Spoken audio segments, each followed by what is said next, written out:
रात के 12:30 बज रहे थे। रोहित अपने नए किराए के फ्लैट में आज पहली रात सो रहा था। फ्लैट पुरानी बिल्डिंग के 4th फ्लोर पर था। सब ठीक था, बस एक अजीब बात थी। स्टेयर्स का लास्ट स्टेप आधा टूटा हुआ था। ब्रोकर ने हंसते हुए बोला था, बस पुरानी बिल्डिंग है सर, टेंशन मत लो। रोहित ने इग्नोर कर दिया। पहली रात को अचानक ठक ठक ठक की आवाज आई, जैसे कोई धीरे धीरे सीढ़ियां चढ़ रहा हो। रोहित ने फोन देखा, 12:37 AM। उसने सोचा कोई लेट आया होगा। फिर आवाज रुक गई। बिल्कुल उसके फ्लैट के बाहर साइलेंस। दूसरी रात, फिर वही टाइम, 12:37, वही कदमों की आवाज। इस बार रोहित ने दरवाजा हल्का सा खोला। बाहर कोई नहीं, सिर्फ सीढ़ियों पर ठंडी हवा और लास्ट टूटा हुआ स्टेप पर गीले पैरों के निशान, जैसे कोई पानी में चलकर आया हो। तीसरी रात, रोहित ने डिसाइड किया, आज देखेगा। 12:35, 12:36, 12:37। ठक ठक ठक। इस बार वो सीढ़ियों की तरफ छुपकर देखने लगा।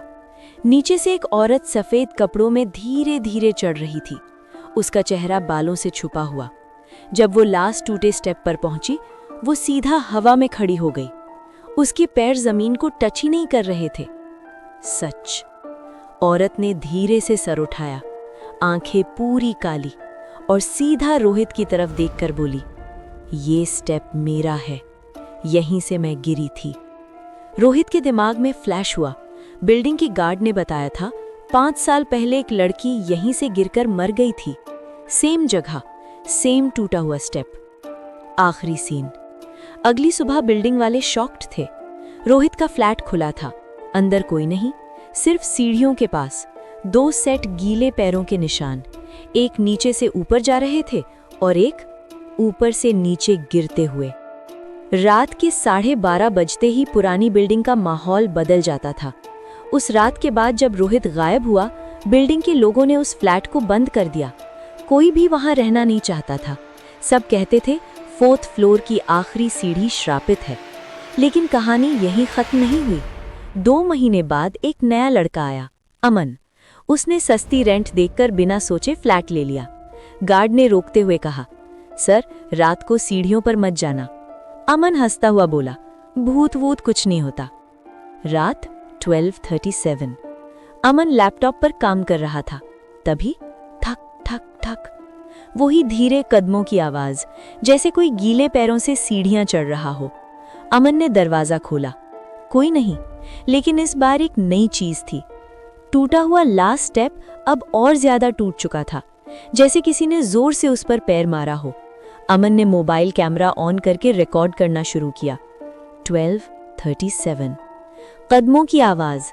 इस बार सीढ़ियों पर साफ दिखा, पानी की बूंदें ऊपर की तरफ गिर रही थी, ग्रेविटी के ऑपोजिट, जैसे कोई इनविजिबल इंसान चढ़ रहा हो। अमन का गला सूख गया। अमन ने हिम्मत करके सीढ़ियों के पास खड़ा रहने का फैसला किया। 12:37। हवा अचानक बहुत ठंडी हो गई। नीचे से वही सफेद कपड़ों वाली औरत नजर आई। इस बार उसका चेहरा थोड़ा सा दिख रहा था। माथे पर गहरा जख्म, खून नहीं, काला पानी बह रहा था। वो लास्ट स्टेप पर रुक गई, सीधा अमन की तरफ देखा। औरत की आवाज एक साथ 2 जगह से आ रही थी, मैं यहां से गिराई गई थी। अमन का दिल तेज धड़कने लगा। औरत ने सीढ़ियों की दीवार पर हाथ रखा। अचानक दीवार पर पुराना खून का दाग उभर आया। फ्लैश जैसा सीन दिखा। 5 साल पहले रात, एक लड़की भागते हुए सीढ़ियां चढ़ रही थी। पीछे कोई आदमी। लास्ट स्टेप टूटा, धक्का, गिरना, चीख, साइलेंस। औरत ने धीरे से कहा, मैं अकेली नहीं गिरी थी। उसने नीचे की तरफ इशारा किया। अमन ने झांक कर देखा, सीढ़ियों के नीचे अंधेरे में 2 और परछाइयां खड़ी थी, जैसे कोई इंतजार कर रहा हो। औरत ने अमन के करीब आकर फुसफुसाया, हर नए किराएदार को सच देखना पड़ता है, तभी कोई यहां से जा पाता है। अमन भागने लगा, लेकिन उसका पैर वहीं टूटे स्टेप पर फिसल गया। उसने रेलिंग पकड़ ली। नीचे से ठंडी उंगलियों ने उसका पैर पकड़ लिया। अगली सुबह गार्ड ने देखा फ्लैट का दरवाजा खुला, सीढ़ियों पर फिर से गीले पैरों के निशान, इस बार 3 लोगों के, और टूटा हुआ लास्ट स्टेप पूरा टूट चुका था, जैसे किसी ने जानबूझकर उसे कभी ठीक होने ही नहीं दिया।